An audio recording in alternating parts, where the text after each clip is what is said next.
Chapter 5. The Hunger Games. Rip. I grip my teeth as Venia, a woman with aqua hair and gold tattoos above her eyebrows, yanks a strip of fabric from my leg, tearing out the hair beneath it. "Sorry," she pipes in her silly capital accent. "You're just so hairy." Why do these people speak in such a high pitch? Why do their jaws barely open when they talk? Why do the ends of their sentences go up as if they're asking a question? Odd vowels, clipped words, and always a hiss on the letter S. No wonder it's impossible not to mimic them. Venia makes what's supposed to be a sympathetic face. "Good news, though. This is the last one. Ready?" I get a grip on the edges of the table I'm seated on and nod. The final swathe of my leg hair is uprooted in a painful jerk. I've been in the remake centre for more than 3 hours and I still haven't met my stylist. Apparently he has no interest in seeing me until Venia and the other members of my prep team have addressed some obvious problems. This has included scrubbing down my body with a gritty foam that has removed not only dirt but at least 3 layers of skin, turning my nails into uniform shapes, and primarily ridding my body of hair. My legs, arms, torso, underarms and parts of my eyebrows have been stripped of the stuff, leaving me like a plucked bird ready for roasting. I don't like it. My skin feels sore and tingly and intensely vulnerable. But I have kept my side of the bargain with Haymitch, and no objection has crossed my lips. "You're doing very well," says some guy named Flavius. He gives his orange corkscrew locks a shake and applies a fresh coat of purple lipstick to his mouth. "If there's one thing we can't stand, it's a whiner. Grease her down."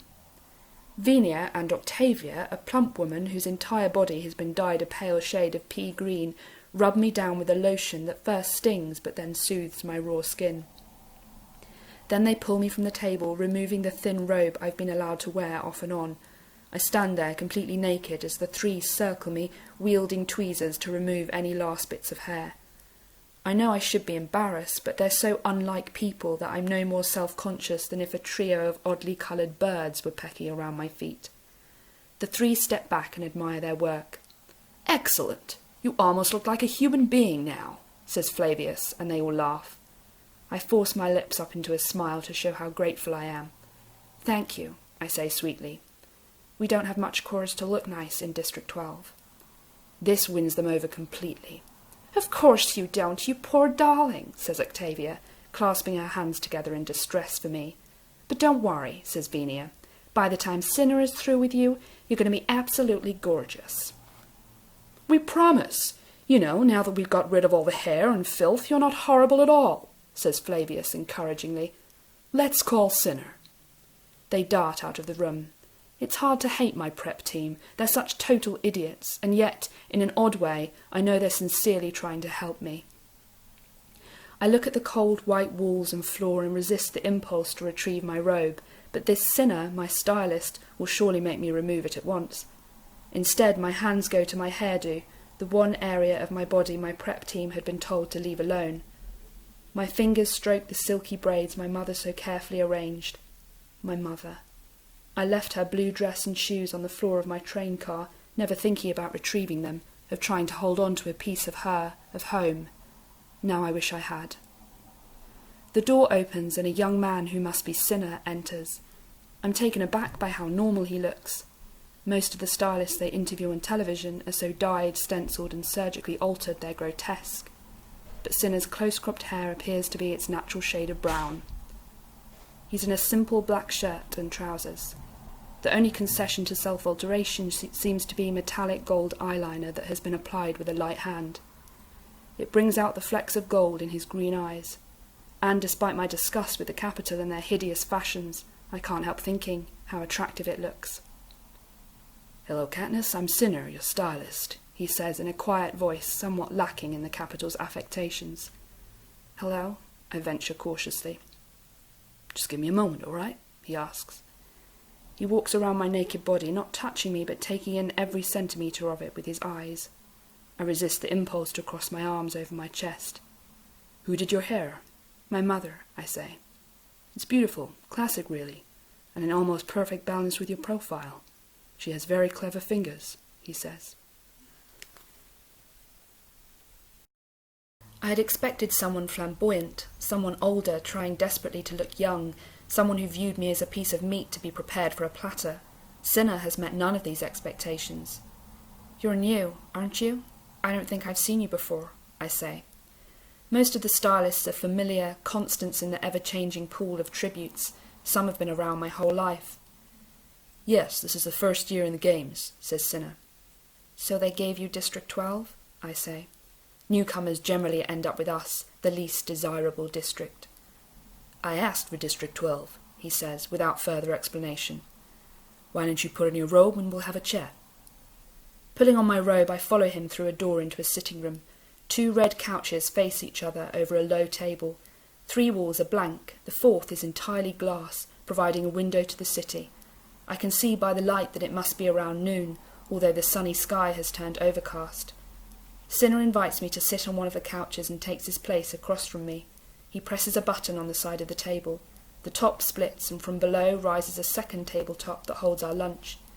Chicken and chunks of oranges cooked in a creamy sauce laid on a bed of pearly white grain, tiny green peas and onions, rolls shaped like flowers, and for dessert a pudding the colour of honey. I try to imagine assembling this meal myself back home. Chickens are too expensive, but I can make do with a wild turkey. I need to shoot a second turkey to trade for an orange. Goat's milk would have to substitute for cream. We can grow peas in the garden. I'd have to get wild onions from the woods. I don't recognise the grain. Our own tessera ration cooks down to an unattractive brown mush. Fancy rolls would mean another trade with the baker, perhaps for 2 or 3 squirrels. As for the pudding, I can't even guess what's in it. Days of hunting and gathering for this one meal, and even then it would be a poor substitute for the capital version. What must it be like, I wonder, to live in a world where food appears at the press of a button? How would I spend the hours I now commit to combing the woods for sustenance, if it were so easy to come by? What do they do all day, these people in the capital, besides decorating their bodies and waiting around for a new shipment of tributes to roll in and die for their entertainment? I look up and find Cinna's eyes trained on mine. "How despicable we must seem to you," he says. Has he seen this in my face, or somehow read my thoughts? He's right, though. The whole rotten lot of them is despicable. "No matter," says Cinna. "So, Katniss, about your costume for the opening ceremonies. My partner, Portia, is the stylist for your fellow tribute, Peter, and our current thought is to dress you in complimentary costumes," says Cinna. "As you know, it's customary to reflect the flavour of the district." For the opening ceremonies, you're supposed to wear something that suggests your district's principal industry.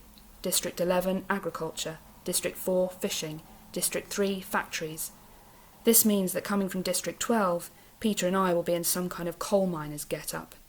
Since the baggy miners' jumpsuits are not particularly becoming, our tributes usually end up in skimpy outfits and hats with headlamps.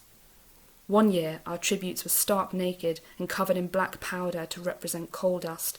It's always dreadful, and does nothing to win favour with the crowd. I prepare myself for the worst. So, I'll be in a coal miner's outfit? I ask, hoping it won't be indecent. "Not exactly. You see, Portia and I think the coal miner thing's very overdone.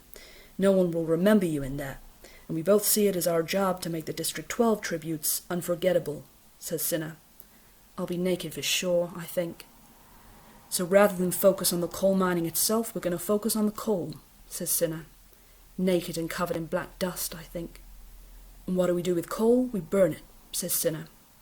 "You're not afraid of fire, are you, Katniss?" He sees my expression and grins.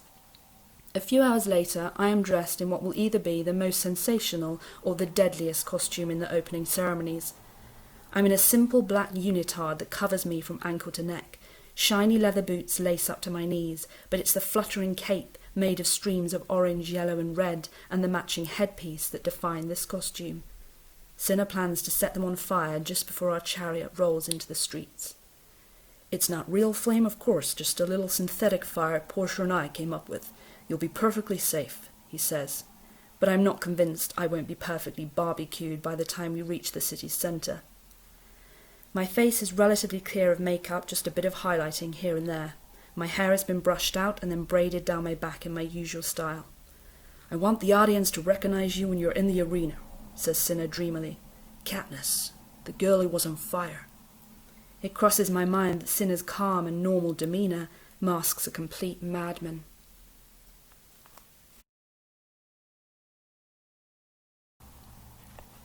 Despite this morning's revelation about Peter's character, I'm actually relieved when he shows up, dressed in an identical costume. He should know about fire, being a baker's son and all. His stylist, Portia, and her team accompany him, and everyone is absolutely giddy with excitement over what a splash will make. Except Cinna. He just seems a bit weary as he accepts congratulations. We're whisked down to the bottom level of the Remake Centre, which is essentially a gigantic stable. The opening ceremonies are about to start.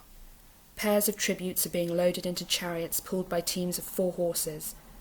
Ours are coal black. The animals are so well trained no one even needs to guide their reins. Cinna and Portia direct us into the chariot and carefully arrange our body positions, the drape of our capes, before moving off to consult with each other. "What do you think?" I whisper to Peter. "About the fire?" "I'll rip off your cape if you'll rip off mine," he says through gritted teeth. "Deal," I say. Maybe if we can get them off soon enough, we'll avoid the worst burns. It's bad, though. They'll throw us into the arena no matter what condition we're in. I know we promised Haymitch would do exactly what they said, but I don't think he considered this angle. "Where is Haymitch, anyway? Isn't he supposed to protect us from this sort of thing?" says Peter. "With all that alcohol in him, it's probably not advisable to have him around an open flame," I say. And suddenly we're both laughing. I guess we're both so nervous about the games and, more pressingly, petrified of being turned into human torches, we're not acting sensibly. The opening music begins. It's easy to hear, blasted around the capital. Massive doors slide open, revealing the crowd-lined streets. The ride lasts about 20 minutes and ends up at the city circle, where they will welcome us, play the anthem, and escort us into the training centre, which will be our home/prison until the games begin. The tributes from District 1 ride out in a chariot pulled by snow-white horses. They look so beautiful, spray-painted silver in tasteful tunics glittering with jewels. District 1 makes luxury items for the capital. You can hear the roar of the crowd. They are always favourites. District 2 gets into position to follow them. In no time at all, we are approaching the door, and I can see that between the overcast sky and evening hour, the light is turning grey. The tributes from District 11 are just rolling out when Cinna appears with a lighted torch. "Here we go, then," he says. And before we can react, he sets our capes on fire. I gasp, waiting for the heat, but there is only a faint, tickling sensation. Cinna climbs up before us and ignites our headdresses. He lets out a sigh of relief. "It works." Then he gently tucks a hand under my chin. "Remember, heads high, smiles. They're going to love you." Cinna jumps off the chariot and has one last idea. He shouts something up at us, but the music drowns him out. He shouts again and gestures. "What's he saying?" I ask Peter. For the first time I look at him and realise that ablaze with the fake flames he is dazzling, and I must be too. "I think he said for us to hold hands," says Peter. He grabs my right hand in his left, and we look to Cinna for confirmation. He nods and gives a thumbs up, and that's the last thing I see before we enter the city. The crowd's initial alarm at our appearance quickly changes to cheers and shouts of "District 12!" Every head is turned our way, pulling the focus from the 3 chariots ahead of us. At first I'm frozen, but then I catch sight of us on a large television screen and am floored by how breathtaking we look. In the deepening twilight, the firelight illuminates our faces. We seem to be leaving a trail of fire off the flowing capes. Cinna was right about the minimal makeup. We both look more attractive, but utterly recognisable. "Remember, heads high, smiles, they're going to love you," I hear Cinna's voice in my head. I lift my chin a bit higher, put on my most winning smile, and wave with my free hand. I'm glad now I have Peter to clutch for balance. He is so steady, solid as a rock. As I gain confidence, I actually blow a few kisses to the crowd. The people of the capital are going nuts, showering us with flowers, shouting our names, our first names, which they have bothered to find on the programme. The pounding music, the cheers, the admiration work their way into my blood, and I can't suppress my excitement. Cinna has given me a great advantage. No one will forget me. Not my look, not my name. Katniss, the girl who was on fire. For the first time, I feel a flicker of hope rising up in me. Surely there must be one sponsor willing to take me on. And with a little extra help, some food, the right weapon, why should I count myself out of the games?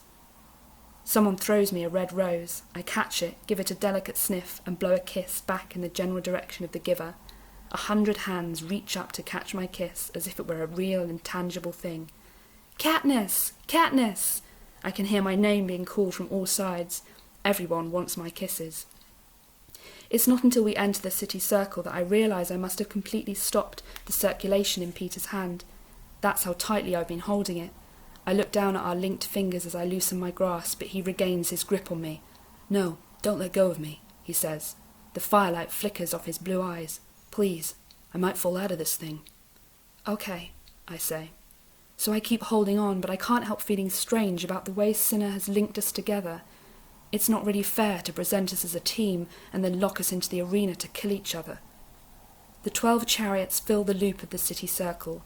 On the buildings that surround the circle, every window is packed with the most prestigious citizens of the capital.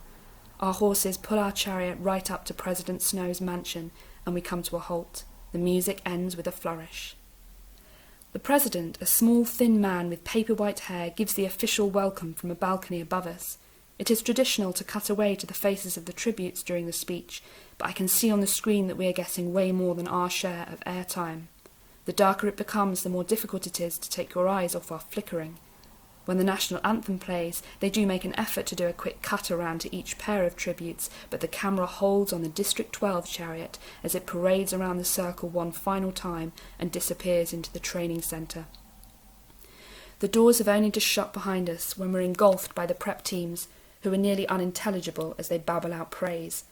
As I glance around, I notice a lot of the other tributes are shooting us dirty looks, which confirms what I've suspected. We've literally outshone them all.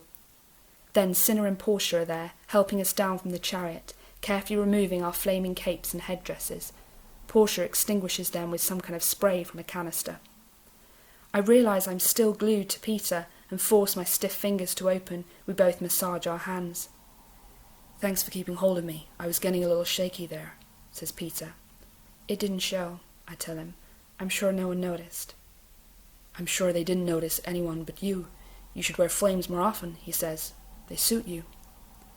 And then he gives me a smile that seems so genuinely sweet, with just the right touch of shyness, that unexpected warmth rushes through me. A warning bell goes off in my head. Don't be so stupid. Peter is planning how to kill you, I remind myself. He's luring you in to make you easy prey. The more likeable he is, the more deadly he is. But because two can play at this game, I stand on tiptoe and kiss his cheek, right on his bruise.